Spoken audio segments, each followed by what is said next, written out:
నమస్తే, welcome to ISR 9 news. ముందుగా headlines. వరదలకు బ్రెజిల్ అతలాకుతలం, 107 మంది మృతి. సాయం చేసేందుకు ముందుకొచ్చిన ఎలాన్ మస్క్.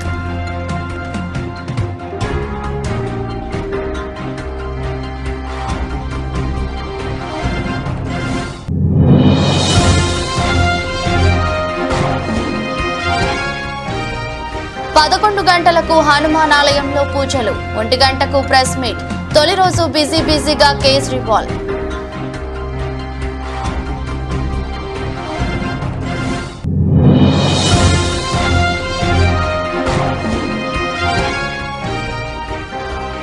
మన ఓట్లు చీల్చాలని, చంద్రబాబును గెలిపించాలని కాంగ్రెస్ కుట్ర. కడపలో సీఎం జగన్ సంచలన వ్యాఖ్యలు.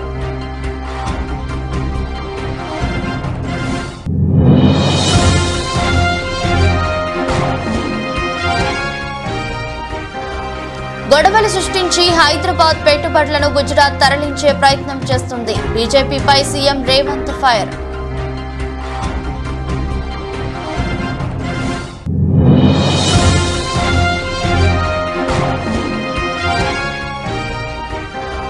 తారక్ ఫ్యాన్స్ కు crazy news. Devara first single update ఇచ్చిన చిత్ర యూనిట్.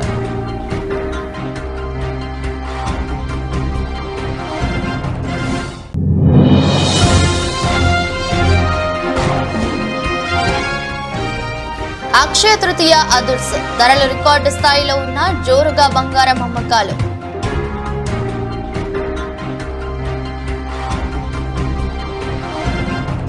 గత కొన్ని రోజులుగా బ్రెజిల్ ను భారీ వర్షాలు, వరదలు ముంచెత్తుతున్నాయి. దీంతో జనజీవనం అస్తవ్యస్తమైంది. చాలా ప్రాంతాలు పూర్తిగా నీట మునగడంతో ప్రజలు నిరాశ్రయులయ్యారు. ఈ వరదలకు అనేక మంది ప్రాణాలు కోల్పోయారు. స్థానిక మీడియా వెల్లడించిన వివరాల ప్రకారం వరదల ధాటికి ఆ దేశ వ్యాప్తంగా మరణించిన వారి సంఖ్య 107కు చేరింది. సుమారు 136 మంది గల్లంతయ్యారు. వందల సంఖ్యలో ప్రజలు గాయాల పాలయ్యారు. సుమారుగా 165,000 మందికి పైగానే ప్రజలు నిరాశ్రయులయ్యారు. వరద ప్రభావితం ప్రాంతాల్లో అధికారులు సహాయక చర్యలు చేపడుతున్నారు. వరదల్లో చిక్కుకున్న వారిని పడవలు, హెలికాప్టర్ల ద్వారా సురక్షిత ప్రాంతాలకు తరలిస్తున్నారు. ఈ వరదలకు రియో గ్రాండే డోసుల్ రాష్ట్రంలో తీవ్ర నష్టం వాటిల్లింది. కుండపోత వర్షాల కారణంగా ఈ ప్రాంతంలో 80 ఏళ్లలో ఎన్నడూ లేనంతగా వరదలు సంభవించాయి. అక్కడ వరదలకు మౌలిక సదుపాయాలు, వంతెనలను పూర్తిగా ధ్వంసమయ్యాయి. చాలా ప్రాంతాల్లో త్రాగునీరు, విద్యుత్, సమాచార వ్యవస్థలు స్తంభించిపోయాయి. ఈ నష్టాన్ని పూడ్చేందుకు 19 billion riyals అవసరమవుతుందని governor Eduardo light తెలిపారు. మరోవైపు రానున్న రోజుల్లో మరింతగా వర్షాలు కురిసే అవకాశం ఉందని స్థానిక వాతావరణ కేంద్రం తెలిపింది. నీటి మట్టాలు మరింత పెరిగి నగరాలను వరదలు ముంచెత్తే ప్రమాదం ఉందని హెచ్చరించింది. దీంతో ప్రజలు తీవ్ర భయాందోళనకు గురవుతున్నారు. My home state in Rio Grande do Sul, southern Brazil, has had the worst tragedy in its history. Heavy rains flooded entire towns. In most part of the state, is not 1 or 2 cities, is more than 350 cities affected. People are not only losing their houses, their jobs, they're losing everything. And there are many still to be rescued. Nobody was ready for such devastation. Towns are isolated, roads and bridges were destroyed, people have no electricity, no clean water to drink, and many have been separated from their loved ones. And the saddest is that many lives were lost. It's painful, it's heartbreaking, so please join me in trying to help. Make donations and help in any way that you can. Thank you so much. Delhi మద్యం policy కేసులో మధ్యంతర bail బయటకు వచ్చిన Aam Aadmi party జాతీయ convener ముఖ్యమంత్రి అరవింద్ కేజ్రీవాల్ తన దృష్టంతా పూర్తిగా లోక్సభ ఎన్నికలపైనే పెట్టారు. ఇందులో భాగంగా జైలు నుంచి విడుదల కాగానే ఎన్నికల సమరానికి సిద్ధమయ్యారు. తొలి రోజు బిజీగా గడపనున్నారు. తనకు కోర్టు ఇచ్చిన గడువు తక్కువగా ఉండటంతో వెంటనే ప్రచారాన్ని మొదలు పెట్టేశారు. ఈ నేపథ్యంలో శనివారం తన షెడ్యూల్ను కేజ్రీ ఎక్స్ వేదికగా ప్రకటించారు. ముందుగా ఉదయం 11 గంటలకు ఢిల్లీలోని కర్నాట్ ప్రాంతంలోని ప్రసిద్ధ హనుమాన్ ఆలయాన్ని కేజ్రీవాల్ సందర్శించనున్నారు. అక్కడ ప్రత్యేక పూజలు చేస్తారు. దర్శనం అనంతరం ఢిల్లీలోని ఆప్ కార్యాలయం కార్యాలయానికి చేరుకుంటారు. మధ్యాహ్నం 1 గంటకు ఆప్ కార్యాలయంలో మీడియా సమావేశం ప్రసంగించనున్నారు. ఆ తర్వాత భోజనం చేసి సాయంత్రం 4 గంటలకు దక్షిణ ఢిల్లీలో, సాయంత్రం 6 గంటలకు తూర్పు ఢిల్లీలో రోడ్ షోల్లో పాల్గొంటారు. ఈ రోడ్ షోలో పాల్గొనాల్సిందిగా ఢిల్లీ వాసులను కేసరి ఎక్స్ వేదికగా ఆహ్వానించారు. మరోవైపు ఢిల్లీలో మే 25న 6వ విడతలో లోక్సభ ఎన్నికలు జరగనున్న విషయం తెలిసిందే. జూన్ 4న ఫలితాలు విడుదల కానున్నాయి. भारत माता की, भारत माता की, भारत माता की, इनकलाब, इनकलाब, वंदे वंदे। आज आपके बीच में आके बहुत अच्छा लग रहा है।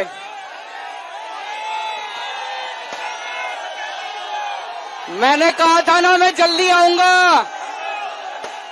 मैंने कहा था ना जल्दी आऊंगा, आ गया। सबसे पहले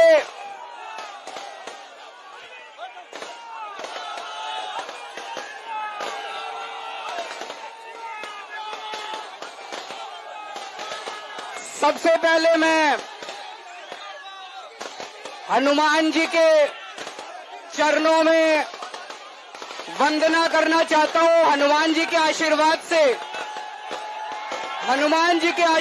से आज मैं आप सब लोगों के बीच में हूं।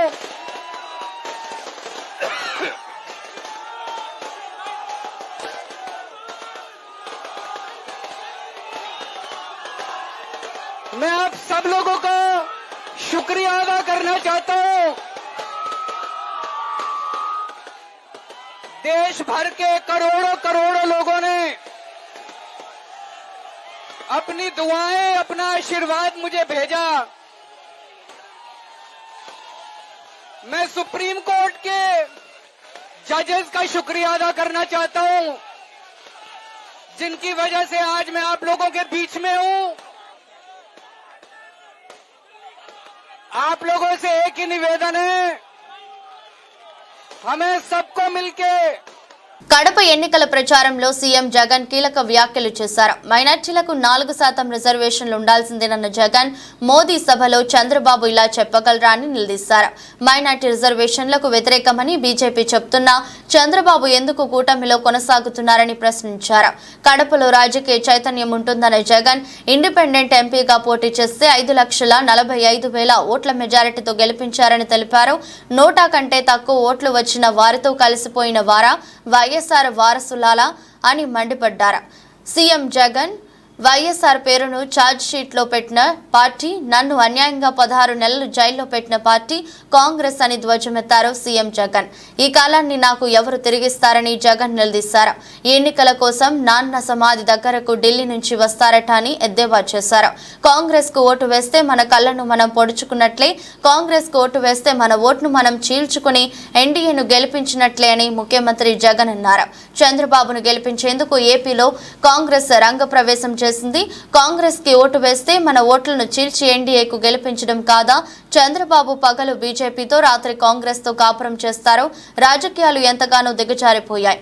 ఎంపీ అవినాష్ జీవితాన్ని నాశనం చేసేందుకు చంద్రబాబుతో కలిసి కాంగ్రెస్ కుట్ర చేస్తుందని ఆరోపించారు సీఎం జగన్. బ్యాలెట్ బద్దలు కొట్టడానికి సిద్ధమా?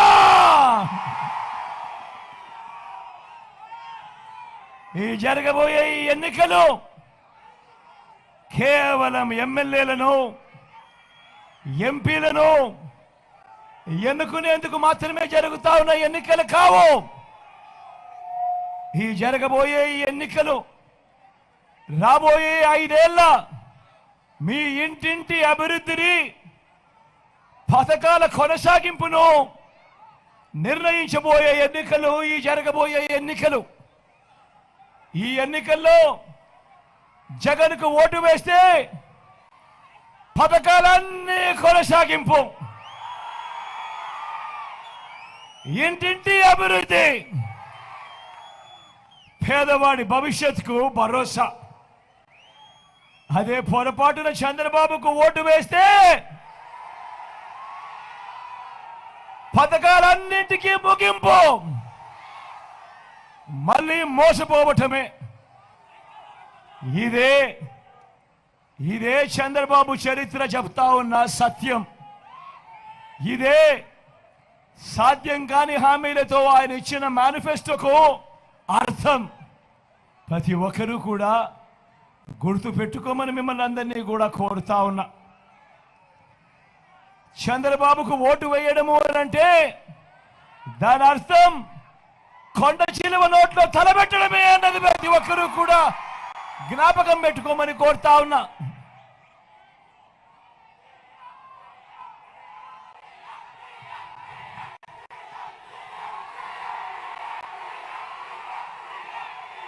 జగన్ ఫోటోలో ఉన్న పట్టాదారు పాసు పుస్తకాల నకళ్ల దహనానికి తెదేపా అధినేత చంద్రబాబు పిలుపునిచ్చారు.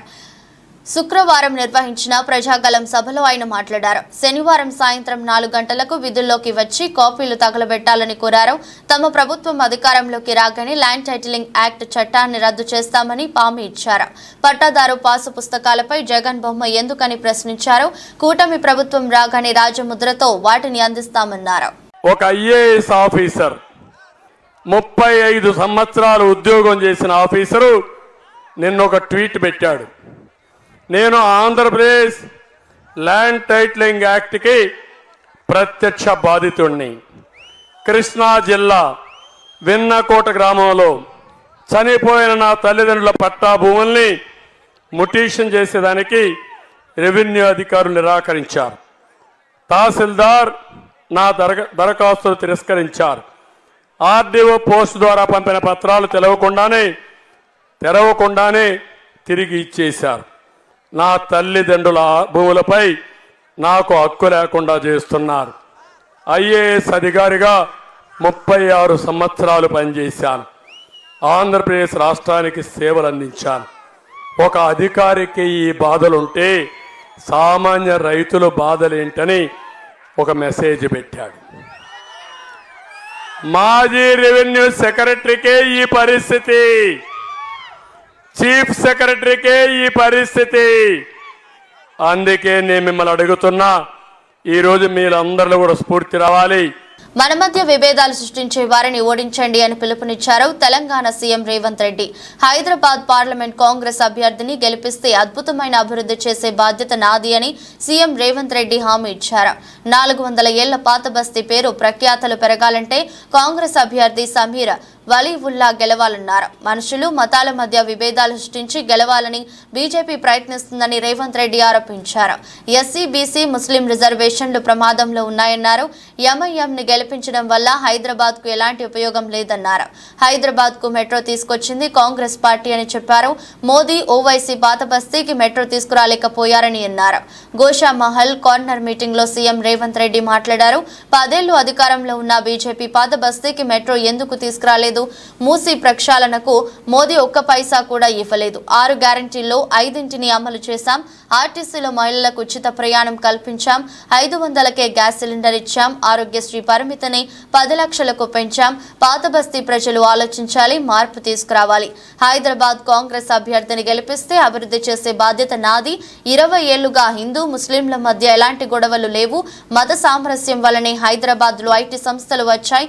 పాత బస్తీ ప్రజలు కరువులు మర్చిపోయారు. వినాయక చవితి, రంజాన్ కలిసిమెలిసి జరుపుకుంటున్నాం. ఎన్నికల్లో గెలవడం కోసం బీజేపీ విద్వేషాలు సృష్టిస్తుంది. గొడవలు సృష్టించి హైదరాబాద్ పెట్టుబడులను గుజరాత్ కు తరలించడానికి బీజేపీ ప్రయత్నం చేస్తుంది. రిజర్వేషన్లు రద్దు చేయడానికి బీజేపీ 400 సీట్లు కావాలంటుంది. రాజ్యాంగాన్ని రక్షించుకోవడానికి కాంగ్రెస్ ను గెలిపించాలి. శాంతి భద్రతలకు విఘాతం కలిగించే రాష్ట్రంలో అభివృద్ధి ఆగిపోతుంది. విద్వేష ప్రసంగాలు వినొద్దు. ఈ ప్రాంతం మనది, కలిసిమెలిసి ఉండాలి. కర్ఫ్యూలు వస్తే జీవితాలు చిన్నాభిన్నమవుతాయని సీఎం రేవంత్ రెడ్డి అన్నారు.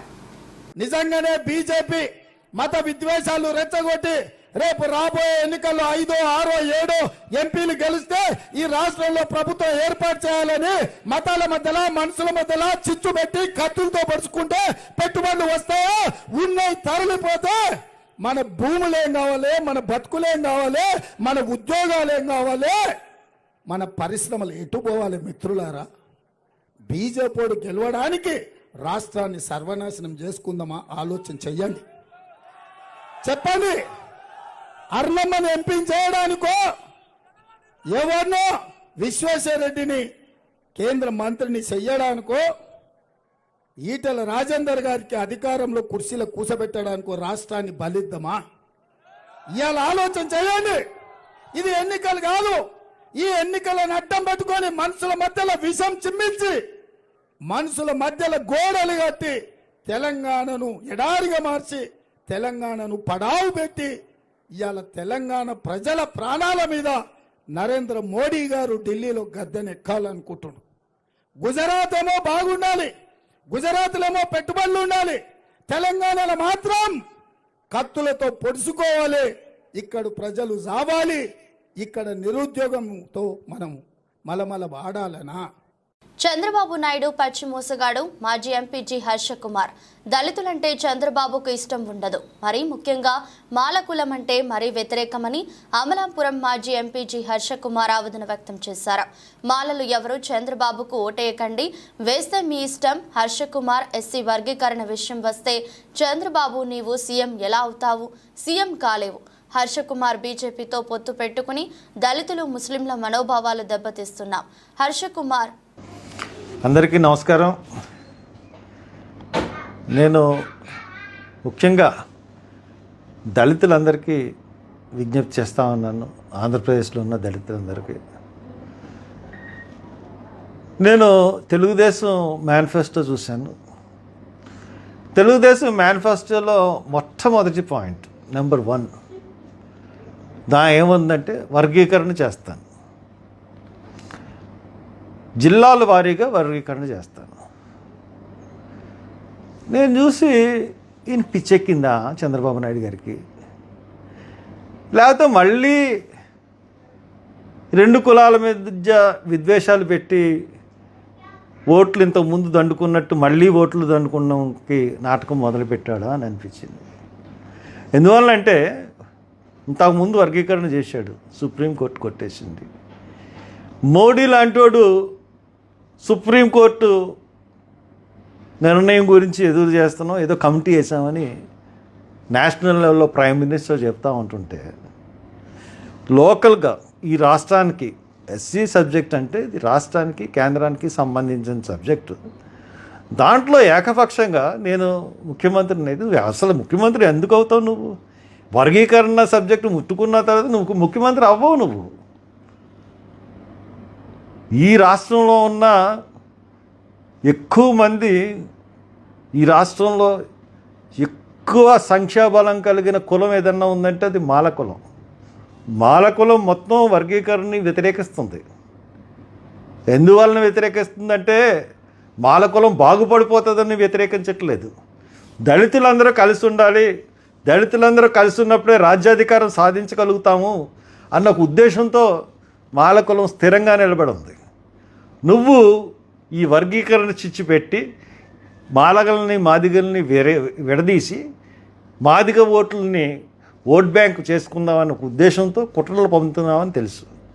యాదాద్రి భువనగిరి జిల్లా వలిగొండ మండల పరిధిలోని నర్సాయిగూడెం గ్రామంలో గ్రామ శాఖ అధ్యక్షులు ఆరోగ్యం ఆధ్వర్యంలో సీనియర్ నాయకులు తుమ్మల శ్రీను సౌజన్యంతో మాజీ గ్రామ సర్పంచి తుమ్మల దామోదరు మరియు ఎంపీటీసీ ఫసాల జ్యోతి సారథ్యంలో ఎన్నికల ప్రచారంలో భాగంగా ఇంటింటికి గడప గడపకు కాంగ్రెస్ పార్టీ సంక్షేమ పథకాలు 6 గ్యారెంటీలు వివరిస్తూ భువనగిరి పార్లమెంటు అభ్యర్థి శ్యామల కిరణ్ కుమార్ రెడ్డికి చేయి గుర్తుపై ఓటు వేసి గెలిపించాలని ప్రతి ఒక్కరిని కోరుతూ ప్రచారం నిర్వహించారు.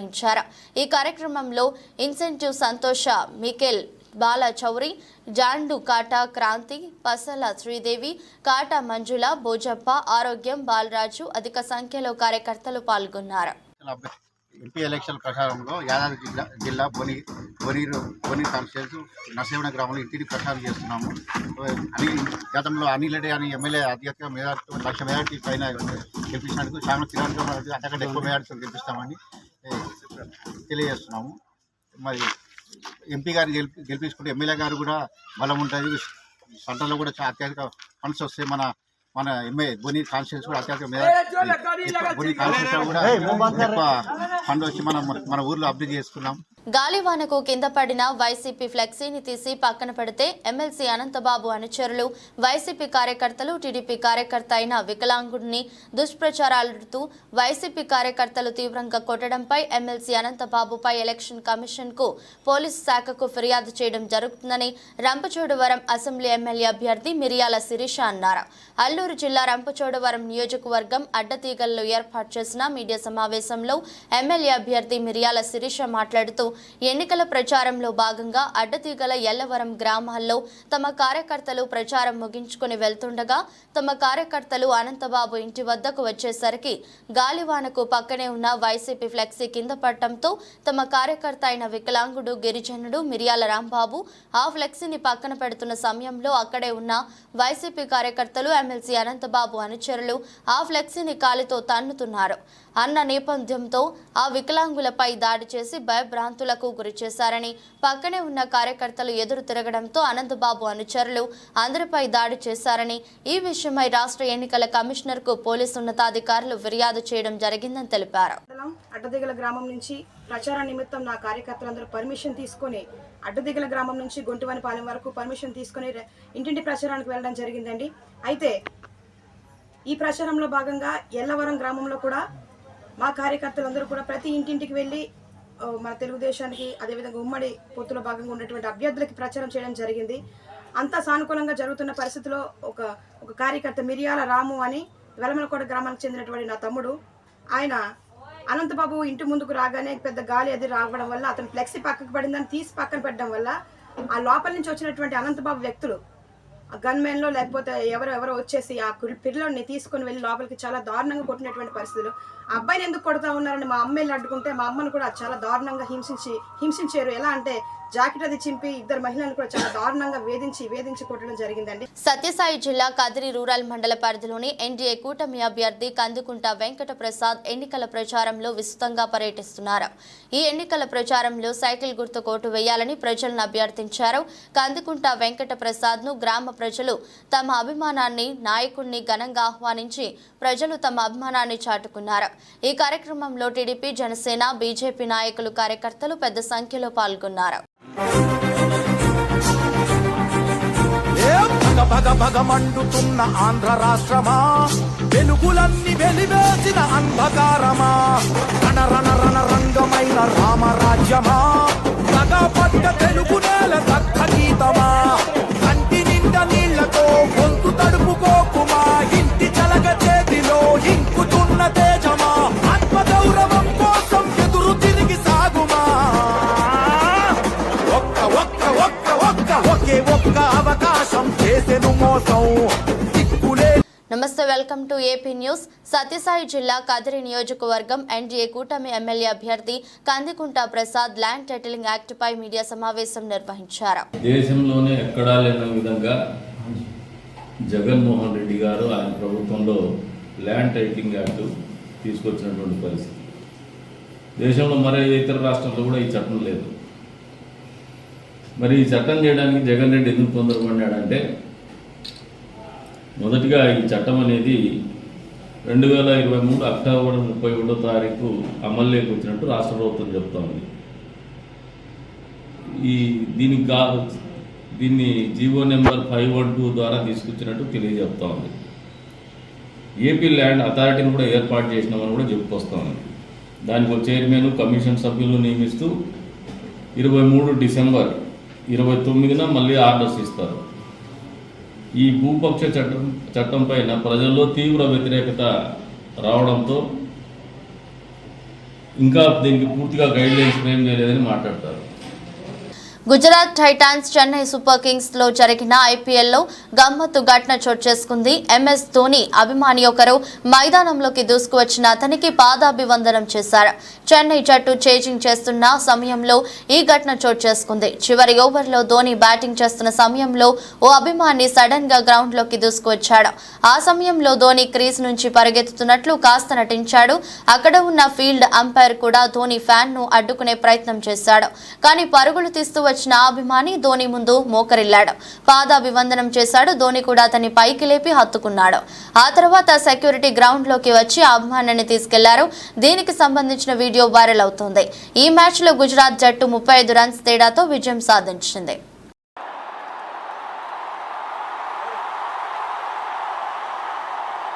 Tollywood star hero junior NTR చేస్తున్న తాజా చిత్రం దేవరా. కొరటాల శివ ఈ సినిమాకు దర్శకత్వం వహిస్తుండగా జాన్వీ కపూర్ హీరోయిన్ గా నటిస్తోంది. సైఫ్ అలీ ఖాన్ విలన్ గా నటిస్తున్నారు. ఇక ఈ సినిమా 2 భాగాలుగా రానున్నట్లు మేకర్స్ ప్రకటించిన విషయం తెలిసిందే. తొలి భాగం 2024 అక్టోబర్ 10న విడుదల కానుంది. ఇప్పటికే మూవీ నుంచి ఫస్ట్ లుక్ తో పాటు గ్లింప్స్ విడుదల చేయగా ప్రేక్షకులను ఆకట్టుకున్నాయి. ఇదిలా ఉంటే తాజాగా ఈ సినిమా నుంచి ఒక సాలిడ్ అప్డేట్ బయటకు వచ్చింది. ఈ మూవీ నుంచి ఫస్ట్ సింగిల్ ను మేకర్స్ లాంచ్ చేయడానికి ప్లాన్ చేస్తున్నారు. దేవరా ఫస్ట్ సింగిల్ ను అతి త్వరలోనే విడుదల చేయనున్నట్లు చిత్ర యూనిట్ తెలిపింది. అయితే మే 20 జూనియర్ ఎన్టీఆర్ పుట్టినరోజు. ఈ సందర్భంగా ఆ రోజే మూవీ నుంచి ఫస్ట్ సింగిల్ ను విడుదల చేయనున్నట్లు తెలుస్తోంది. కాగా దీనిపై అధికారిక ప్రకటన రావాల్సి ఉంది. ప్రకాష్ రాజ్, శ్రీకాంత్, టామ్ షైన్, చాకు, సరైన తదితరులు నటిస్తున్న ఈ చిత్రాన్ని నందమూరి కళ్యాణ్ రామ్ సమర్పణలో ఎన్టీఆర్ ఆర్ట్స్, యువసుధ ఆర్ట్స్ పతాకాలపై మిక్కిలినేని సుధాకర్, హరికృష్ణ కె నిర్మిస్తున్నారు. బంగారం ధరలు రికార్డు స్థాయిలో పలుకుతున్నాయి. అక్షయ తృతీయ అమ్మకాలు మాత్రం ప్రభావితం కాలేదు. గత ఏడాదితో పోల్చితే గోల్డ్ రేటు 17% ఎక్కువగా ఉన్నప్పటికీ శుక్రవారం కొనుగోళ్లు బాగానే జరిగాయని దేశీయ రిటైల్ నగల వ్యాపారులు తెలిపారు. దేశవ్యాప్తంగా ఈసారి అక్షయ తృతీయకు గోల్డ్ సేల్స్ ఆకర్షణీయంగా ఉన్నాయని, ముఖ్యంగా తెలంగాణ తదితర దక్షిణాది రాష్ట్రాల్లో పుత్తడి విక్రయాలు పెద్ద ఎత్తున నమోదైనట్టు అఖిల భారత రత్నాలు ఆభరణాల మండలి చైర్మన్ సయ్యం మెహ్రా పీటీఐకి తెలిపారు. ఈసారి తులం పసిడి 71,000 పలుకగా గత ఏడాది ఇదే సమయంలో 60,000గానే ఉంది. కాగా గురువారం నుంచి చూస్తే బంగారం ధర 10 గ్రాములు 800 పెరిగిందని, ఇది అమ్మకాలను 5 నుండి 7% దెబ్బతీసిందన్న అభిప్రాయాన్ని మొహ్రా వ్యక్తం చేశారు. అయినప్పటికీ ఓవరాల్ గా ఈసారి సేల్స్ అంచనాలకు మించి జరిగాయని మెజారిటీ వ్యాపారులు చెప్తుండటం విశేషం. ఇక వెడ్డింగ్ జ్యువెలరీ వంటి హెవీ వెయిట్ ఐటమ్స్ కు దక్షిణాది మార్కెట్ లో డిమాండ్ కనిపించినట్టు మార్కెట్ వర్గాలు వెల్లడించాయి. ఇది పెండ్లిల సీజన్ కానప్పటికీ పెరుగుతున్న ధరల దృష్ట్యా ఎక్కువ కుటుంబాలు భారీ డిజైన్ నగలు కొనుగోళ్లకే ప్రాధాన్యత ఇచ్చాయని మెహ్రా వివరించారు. అయితే ఉత్తరాది మిగతా రాష్ట్రాల్లో తేలికపాటి ఆభరణాలకే ఆదరణ ఉన్నందన్నారు. ఈసారి అమ్మకాలపై ధరల ప్రభావం లేదని పిఎన్జీ జ్యువెలర్స్ సిఎండి సౌరభ్ అన్నారు. శనివారం మధ్యాహ్నం వరకు అక్షయ తృతీయ సేల్స్ జరగనున్నాయి.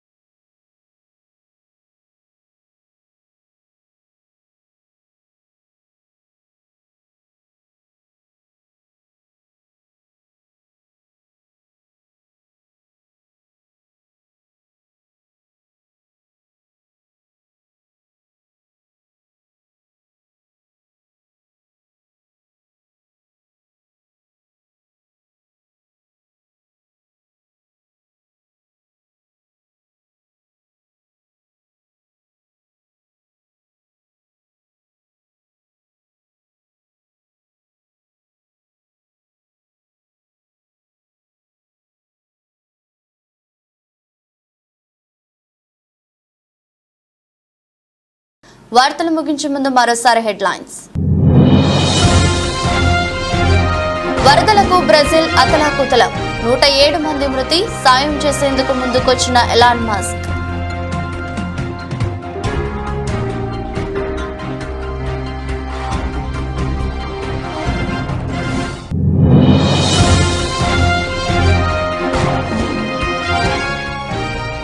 పదకొండు గంటలకు హనుమాన్ ఆలయంలో పూజలు, 1 గంటకు ప్రెస్ మీట్. తొలి రోజు బిజీగా కేజ్రీవాల్.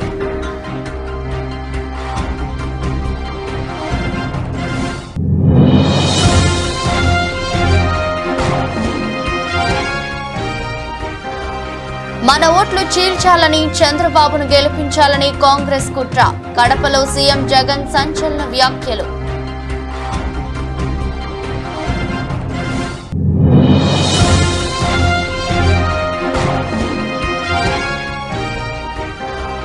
గొడవలు సృష్టించి హైదరాబాద్ పెట్టుబడులను గుజరాత్ తరలించే ప్రయత్నం చేస్తుంది. బీజేపీపై CM Revanth fire.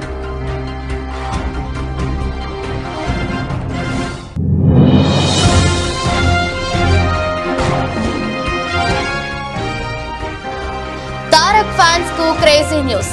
Devara first single update ఇచ్చిన చిత్ర యూనిట్.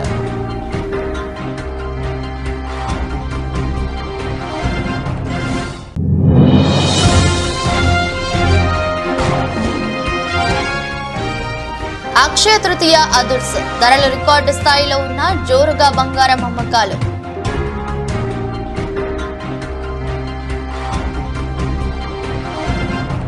ఇది బులెటిన్. మరో బులెటిన్లో మళ్ళీ కలుద్దాం.